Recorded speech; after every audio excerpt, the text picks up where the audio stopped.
As Theresa May grappled in London with what to do next on Brexit, her former Foreign Secretary toured the huge JCB factory in Staffordshire. JCB's boss, Lord Anthony Bamford, is a long-time Tory donor and was a big Brexit donor too. And he says his firm will benefit from Brexit. It was overwhelmingly likely, Boris Johnson said today, that Britain would get a deal, just not Mrs May's deal. And he said Britain should retain some of the divorce bill to get a long-term trade agreement. To put a tiger in the tank, to incentivise our friends, we should withhold at least half of that £39 billion until that deal is concluded. But what had been hugely trailed were Johnson's remarks on immigration. We know the way big corporations have held wages down, some of them, as they've had access to very, very big pools of labour from other countries. Now look, I want you to know, I'm a free market capitalist, and I'm a believer in the benefits of migration, by the way. I think it enriches our country, it brings talent, and it's a tribute to Britain that people want to come here. But I think there's got to be a balance. And if an influx of labour is being used not only to prevent an investment in capital equipment, but also in skills and in the prospects of young people, then we need to think carefully about how we control immigration. Time to ask about his record on immigration. Mr Johnson, haven't you been all over the place on immigration in the last 5 years? 2013, you described yourself as the most pro-immigration politician in Britain. Then we had the referendum. I think I said roughly the same just now. But anyway. In 2016, the referendum, you and your chum Dominic Cummings in the Vote Leave campaign suggested 80 million Turks would come to this country if we stayed in the EU, which was absurd then and is absurd now. Doesn't all of this show you'll say anything just to win an election, in this case, the Conservative leadership election? Well, I didn't say anything about Turkey in the. But that was the campaign you led. That was the Vote Leave campaign you led. I didn't say anything about Turkey, and I think anybody who's followed my utterances over the last 20 years will know that I'm always been in the camp of those who defend. So do you disown those remarks? Do you disown them? Since I made no remarks, I can't. No, but your campaign did. The Vote Leave campaign did. Well, I didn't make any remarks about Turkey. But do you disown them? You were the leader of the Vote Leave campaign. Well, you do me too much honour. I was happy to support Leave, and I did. I happen to think that immigration can be a wonderful thing for our country, but as I said time and time again, it's got to be controlled. Yet Johnson there today was strangely coy about his role in Vote Leave. He, of course, was their big figurehead. He toured regularly on their bus and served on the Vote Leave campaign committee. These are just some of the many different digital ads about Turkey, warning about possible Turkish immigration, which Vote Leave pumped out to millions of voters. Some were part of the £3 million spending blitz which Vote Leave strategist Dominic Cummings organised in the final few days. 4 times today, Johnson told me he'd said nothing about Turkey during the referendum. But the Channel 4 News fact-check team quickly found that is just not true. Take these TV debates. And this map shows in red Turkey, but the only countries named in this map are Syria and Iraq. That's scaremongering, Boris, and you should be ashamed. All right, Gisa. It's government policy. It's government policy. As far as I know, last time I looked, the government wants to accelerate Turkish membership. We should be, I think, outside the EU, and I think Turkey. Do you want Turkey in? Provided we come out. Oh, well, there we have it. I'm all in. It was the scheme. I'm all in favour of Turkey coming in, but I want us to come out. At one point, Johnson and Michael Gove wrote this letter to David Cameron about Turkey. The public will draw the reasonable conclusion that the only way to avoid having common borders with Turkey, they wrote, is to vote leave and take back control. Look at that. Johnson himself has Turkish ancestry, and earlier in the referendum, the press quoted him as saying, I am very pro-Turkish, but what I certainly can't imagine is a situation in which 77 million of my fellow Turks and those of Turkish origin can come here without any checks at all. That is mad. That won't work. After Johnson's Q&A today, I tried to put that quote to him. Now here you are, Mr. Johnson. April the 17th, you said, I'm very pro-Turkish, but what I certainly can't imagine is a situation in which 77 million of my fellow Turks and those of Turkish origin come here without any checks at all. You said this is mad, that won't work. You said it was mad, Mr. Johnson. It was perhaps not the best way to end what some saw as Boris Johnson's latest leadership bid.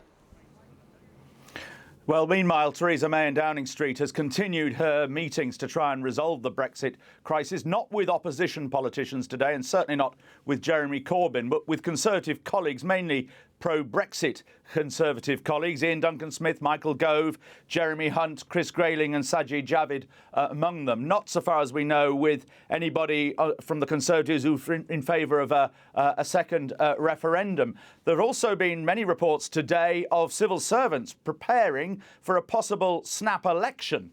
Boris Johnson in Staffordshire today said he thought that was a very bad idea, and Mrs May's spokesman said that that was not going to happen, that the next election wouldn't be until the due date of 2022. But I suppose, given what happened 2 years ago, that's about as reliable as a football club chairman voicing full confidence in the team manager. Thanks, Michael. Well, at the end of a tumultuous week, what do voters in Wales, Scotland and Northern Ireland make of the chaos at Westminster and the tortuous Brexit progress? A new group, Right to Vote, which is campaigning for a second referendum, has carried out a survey which found 69% of voters in Scotland think Brexit would make Scottish independence more likely within 10 years. Almost two-thirds of those polled in Northern Ireland thought that Brexit made a united Ireland more likely in the same time frame. But in Leave supporting Wales, just over a third thought that Brexit would see it sever its ties with the UK. Well, one of the founding members of this new lobby group, Right to Vote, is the Conservative MP Sam Gyimah, and he joins me now from Surrey. Why can't you just join people's votes? Isn't that what you want? Why have you got this new group on the right? Well, this group was founded by my colleague, Dr. Philip Lee, to make the Conservative case for a second referendum. If the deadlock in Parliament persists and there are no other alternatives, what we are saying is that we shouldn't close the door on a second referendum to let the people back in the process to have a final say on Brexit. Now, you heard Boris Johnson today making his pitch for leadership, and you'll have heard our explanation of why what he said was completely untrue. What do you make of it? And would you stay in the Conservative Party if he were to become the next leader? Dominic Griever said he'd leave. Look, I'm not really interested in commenting on hypotheticals, but also Boris Johnson. I think part of the issue with this whole Brexit saga is there's so much focus on personalities, when actually what the people need are to hear the trade-offs, the difficulties, the challenges in delivering Brexit. I mean, you mentioned the poll at the top of this programme about Scotland, Northern Ireland and Wales. And what that tells us, and I think that is what is important... Yeah, but you've got to meet Boris Johnson somewhere in the middle, haven't you? As a united kingdom. I mean, the point is you've got to be able to agree with Boris Johnson at the end of the day what Britain's going to do. So, you know, what talks have you had that suggest any Boris kind Johnson of... on what? Well, that's what I'm asking you. You know, can you agree with him on anything? Can there be any compromise? What have you said today to the Chief Whip and others in your talks? Right, OK, if you want to talk about cross-party talks, I fear that I do not see a compromise coming out of them. The reason for that is that the government has not made an offer to people who've got different views. Instead, what seems to be happening is the talks are a process for which the government wants to reiterate its existing position. But the government's deal went down to a historic defeat.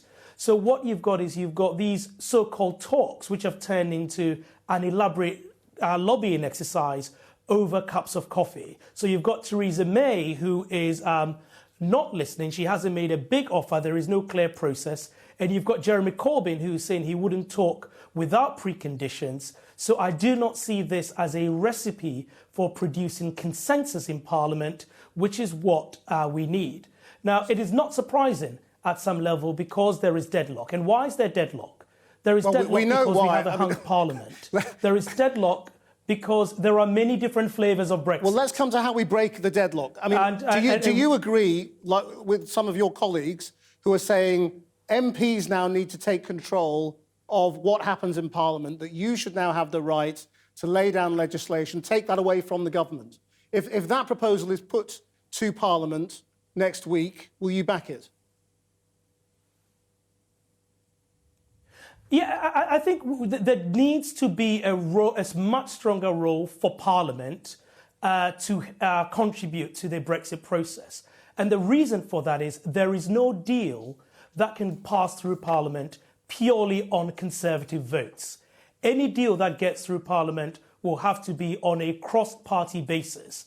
And that means that the government has got to let Parliament in and give Parliament a greater say in motions and how things are discussed. And that's because also the Prime Minister is caught between two different tribes in her own party, irreconcilable tribes. Some people who think that no deal is absolutely fine, and those who think that a soft Brexit is where we should be going. So given that the Prime Minister can't satisfy these irreconcilable tribes with any action she takes, I think allowing Parliament to have a greater say in the process to enable a cross-party consensus is a sensible thing to do. But ultimately, whatever decision comes out of this process, the government would have to implement it. Sam Gyimah, thank you very much.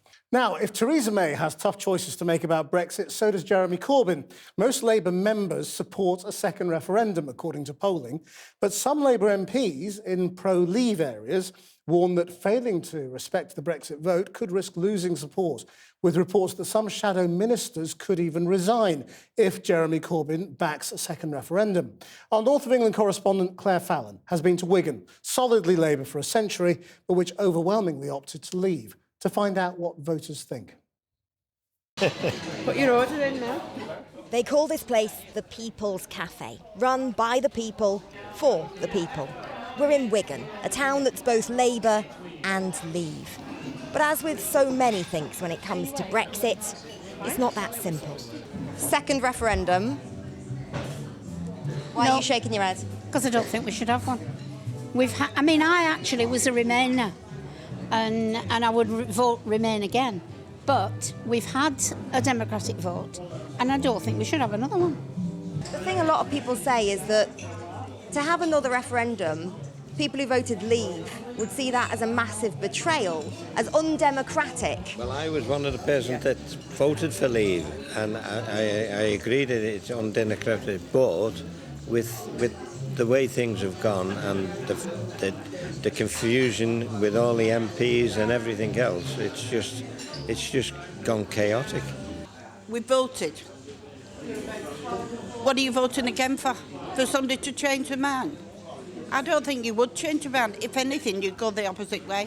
And I've just made the topic here. I don't think all those young people which voted for Corbyn in the next I don't think they'll vote for him. And there's the problem for Labour. While many push for Jeremy Corbyn to firmly support a so-called people's vote, it's claimed that could spark a flurry of resignations from his front bench. The Labour MP for Wigan thinks another vote would mean more division. Instead, Lisa Nandy wants a citizens' assembly, conversations, not just yes-no questions. You can't just suddenly say we don't like the result, so we're actually not going to listen to you. Go back, have best of 2, best of 3, best of 5. In the end, people did come out. They thought hard about that decision. A small majority, admittedly, but a majority voted to leave the EU. And I think they have every right to feel aggrieved if that decision isn't respected.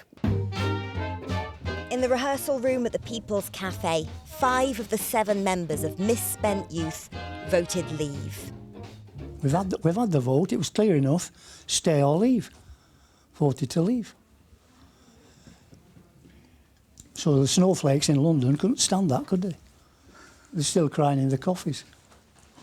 Go on, what do you mean by that? Put a bit more on that for me. Do you think they just don't get it down there? They don't remotely get it? Well, if you've got two questions on a ballot paper, one says, do you want to stay? And one says, do you want to leave? And you vote for leave. That's it. The politicians on all sides would do well to listen. For many, the referendum was about more than just Brexit. 2.5 years on, the distrust and disillusionment are still clear. Claire Fallon, Channel 4 News, Wigan. Don't leave us this way. That's the message from a group of high-profile Germans, including politicians, business leaders and footballers, who've signed a joint letter urging Britain not to quit the EU, declaring our door will always be open. And it turns out there are some rather surprising things they'd miss when we're no longer part of the EU family. Britain, come back. Britain, come back. Now we're leaving, some of our European neighbours are begging us, please don't go. The Dutch Reunion boys tried poetry, I think. And today the Germans have said it in prose, with politicians and others signing an affectionate letter to the Times, declaring they'll miss the legendary British black humour. I am Jürgen. Hello. Yes, I'm from Germany. I feel I must apologize for the conduct of my nation in the war. They'll mourn, quote, going to the pub after work hours to drink an ale. It's as much a trademark of Britain abroad as John Bull. Lovely. It's not everyone who can make a good cup of tea. Not to mention that funny British habit of tea with milk. And even panto. What is that dangling between your legs? That's my weapon. They'll miss it all. Oh, no, they won't. Will they? Well, earlier I spoke to Franziska Brandner, the German Green Party's spokesperson for Europe policy, and I began by asking her what she would personally miss about Britain when we leave the EU. I will miss your humor, your sense of pragmatism, your sense for liberty, for freedom, for liberalism. That's all what I would miss, and a lot of many friends. So, you know, I would miss the UK terribly if you decide to leave. You haven't mentioned the beer, the tea and the panto in that list. Yeah, I would miss personally the beer. That's what I enjoyed most in the UK. And it's not just the beer, but, you know, the way of drinking it together and having a good time. That's so special, and that's really something that I would miss. You had a lot of beer when you studied here in Oxford, did you? Yeah, I did enjoy it. How do you say, you know, not too much, but I did enjoy it. OK. But, I mean, we're not going anywhere. You know, Britain will continue to exist. You can come here and drink our ale and, you know, have our milky tea. That's still, you know, you can still travel here. Yeah, of course, but we would miss your input into our future, and we would miss building our future together with you. And you make a very distinct contribution to Europe and to our decisions, and that's what we would miss. I mean, there has been quite a bit of that black humour that you say that you'll miss on display in response to this letter today. I mean, a lot of people saying it was very warm and touching, but some people saying actually what the Germans will really miss is Britain paying the EU bills. No, that's not the point at all. Germany is, of course, also a contributor, but that's not what we're looking at. No, seriously not. It's not about money. It's about building our future together. And we believe that we're better together and not alone. And, you know, I know it's your decision as British citizens, as British decision makers, and we can't take that decision for you. But in taking that decision, we just wanted to let you know that we would be happy if you stayed. Is it a little bit late for this outbreak of friendship, though? Because, I mean, when, for example, the former Prime Minister David Cameron implored Angela Merkel to try and reform the EU, for example, on freedom of movement, she sent him away with a flea in his ear, and many people would say, well, that's why Brits voted to leave the EU. You know, I think it's for us also to look back critically and say what mistakes we did, how could we better reform the EU together. And I think, it's time for everybody at this moment of, crisis and not clarity about where to go, to look back and see where did we do mistakes, what can we learn, and how can we go forward. Is there a little bit of political panic in Berlin that, there could be a no deal? And is that slightly where this letter's coming from as well? Or am I being too cynical there? Hard Brexit, no deal would be difficult for everybody. It would be difficult for the UK. It would also hit Germany, of course, no question.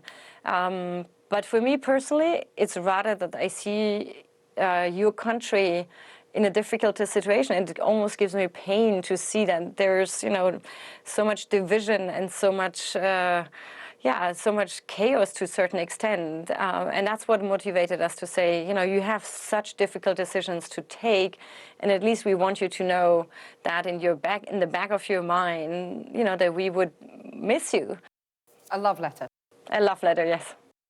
Or perhaps there'll be a letter forthcoming from some British leaders to yourselves. Franziska Brandner, thank you very much for joining me. Thank you.